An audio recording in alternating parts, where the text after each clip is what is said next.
and these people are turning up at emergency rooms, community hospitals. Well, the interesting point is that it is about 1% of premium is people who have insurance are paying for those people who are uninsured. As I said, $30 billion is spent by people who are uninsured but don't want to buy insurance, they pay themselves. But the real culprit, the 10% hidden tax, comes from low reimbursement, so hospitals and docs for Medicare and Medicaid. That is the real hidden tax. And so when you're talking about moving more and more people onto Medicare, onto Medicaid, this hidden tax is going to go up even higher. Yes? The problem with people who don't have insurance at the time because of pre-existing conditions is even the devil. Some of our stalwart Republicans here in Nevada, Sue Loudon actually said something to the effect that she favored insurance companies not being able to drop people that had pre-existing conditions. I don't know exactly what her words were, but what should a Republican really say about that and how that should be solved? Because obviously people have these huge medical costs. Right. And some of them don't have insurance either for whatever reason. They never had it, or they lost their job and they didn't pay for their COBRA or what have you. And COBRA is very expensive. Yeah.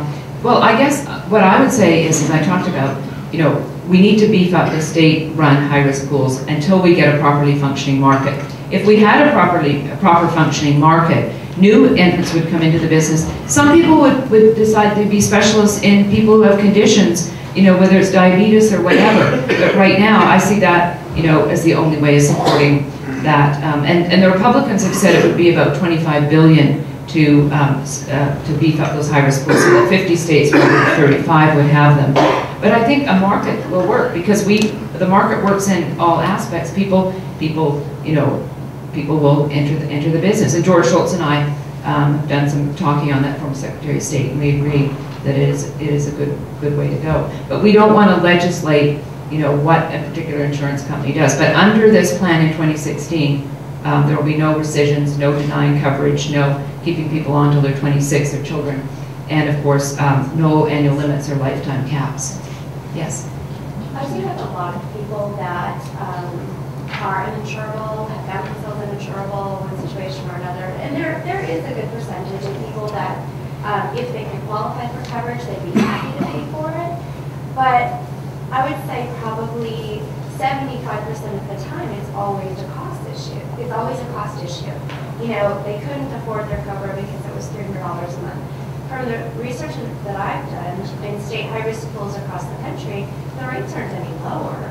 The rates in the high-risk pools aren't just as high as that, are just as high as HIPAA plans. And if the problem is people can't afford it, then to me it seems like that needs to be, more money is going to have to be poured into beefing up the Medicaid type systems.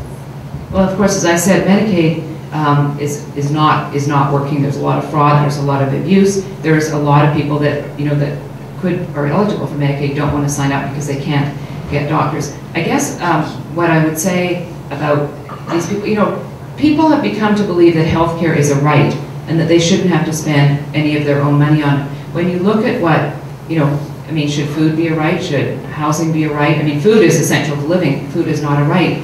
But people are spending a lot of money on vacations, on cars, and things, and people think they shouldn't have to spend money on their health care. If you're spending on average $300 or $400 a month, what are you spending on entertainment? What are you spending on your car payment? But people have sort of developed this concept that they shouldn't have to pay for their health care. And I think it's important that people, make decisions.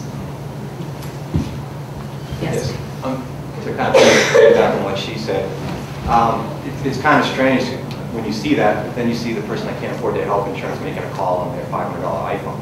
Right. So, statistically, 250,000 people in the country make between $50,000 and $75,000 refuse to buy health insurance because they'd rather have a car, and they pour more money into the value of their car than they do their own body. But what I want to ask you, my question is, I grew up in New Hampshire. I saw a lot of Canadians come down for care, especially seniors. No one has talked about the administrative costs. The only admin that the government does is Medicaid. They don't admin Medicare. That goes up to TPAs, insurance companies. A health insurance company costs about 9 to 11% administration. Right. 1/3 of that is government taxes, so it's about 8. The only admin that the government does is Medicaid, 23.9%. Right. So, I mean, You that's a hear- 2.5%, 250% increase. So my question is, why isn't anybody addressing the huge administrative costs? And then you increase that by 250% if you go to a national plan. How are you going to get competitive after that? Right, no, that's a very good point. And we, Ben Zeiker, who works for us, has done work on that particular issue, because you're always hearing, you know, the private insurance industry, the admin is, you know, 12, 16, 18%, and Medicare, Medicaid is 1%. Well, you know, Medicare, the only thing the government does for Medicare patients is pay out the claims. They don't collect premiums. They don't do anything. And even paying out the claims is run by Blue Cross Blue Shield. So they don't have much admin costs because they don't cover anything. Insurance companies, where fraud is about 1%, and I talked about the $450 billion in Medicare and Medicaid, because the private industry knows how to get rid of fraud and abuse, and private insurance companies have to get new people on their plan, they have to pay out claims, they have to set up pools, they have to set up networks, they have a lot of costs that are involved in doing business, like in any other business. So the government, when they talk about 1%, they're only paying out claims, and they're not even paying those out because Blue Cross Blue Shield does. You're not comparing apples to apples. And even when Clinton was in power, he said there's a lot of, his head of CMNS, Centers for Medicare and Medicaid Services, said, you know, we need more money if we're going to fight fraud and abuse, but they never got the money, so they don't fight it, and that money comes from us, the taxpayers. Yes? Care to comment about yesterday's hearing when the president of WellPoint was basically told, you don't know how to run your company? The congresswoman said, you shouldn't run it that way, you should run it a totally different way. Right. This is in California, Anthem Blue Cross, which is the California subsidiary of WellPoint, announced that their individual, they have, Blue Cross, Anthem Blue Cross has 61 individual plans for individuals in California, and they announced that the cost increase was going to be on average 25%. The highest increase was going to be 39%, but all you hear in the media is Anthem Blue Cross is increasing their fees by 39%. Anthem Blue Cross is losing money on the individual market in California. Anthem Blue Cross is a for-profit company. Blue Shield, Kaiser are not-for-profit companies. Blue Shield and Kaiser have the same percentage increases. They're all in the same ballpark on what their percentage increases are for their individual plans. The problem is that with the recession, a lot of people lost their jobs and lost their health insurance, and then they went into the individual market. Then when they found out what it cost, a lot of them dropped it. The people who stayed in it were the people who were ill. So the cost for Blue Cross Anthem went up significantly because of the recession. And as I say, they lost money on their California business. And I don't think it's, you know, Kathleen Sebelius or anyone in Congress to tell a company how to run its business, because this is where this whole idea of this health insurance risk authority has come from, and putting all these controls on insurance companies, telling them what is justified or not, that is going to kill the insurance industry in the States. You haven't had a question yet.